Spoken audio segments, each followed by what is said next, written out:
যুক্তরাষ্ট্রের president Donald Trump আবারও গ্রিনল্যান্ডকে কেন্দ্র করে নিজের অবস্থান জোরালো করেছেন। তার দাবি, জাতীয় নিরাপত্তার স্বার্থেই যুক্তরাষ্ট্রের জন্য এই দ্বীপ অত্যন্ত গুরুত্বপূর্ণ।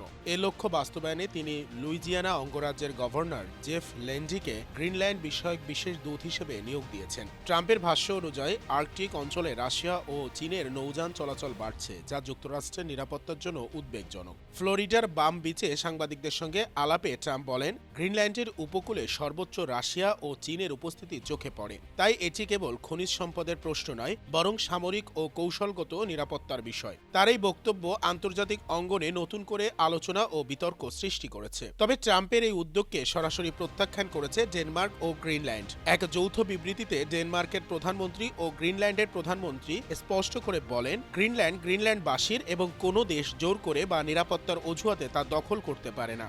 বিশ্বের সর্ববৃহৎ দ্বীপ গ্রিনল্যান্ড বর্তমানে ডেনমার্কের একটি স্বায়ত্তশাসিত অঞ্চল। খনিজ সম্পদ ও ভৌগোলিক অবস্থানের কারণে এর কৌশলগত গুরুত্ব অনেক। বিশ্লেষকদের মতে, ট্রাম্পের সাম্প্রতিক পদক্ষেপ আর্কটিক অঞ্চলে যুক্তরাষ্ট্র, রাশিয়া ও চীনের মধ্যে ভূরাজনৈতিক প্রতিযোগিতা আরও তীব্র করে তুলতে পারে।